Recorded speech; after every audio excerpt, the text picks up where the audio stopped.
out with the old, in with the new.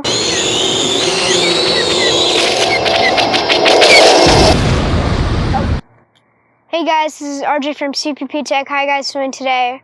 So I am going to be making some videos while my dad is gone, and we're going to be testing out a $30 drone from Amazon. So let's head to it.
Alright, well now, I definitely know that I would buy that drone for 30 bucks. The range on the drone, it's not the best and it's not the worst.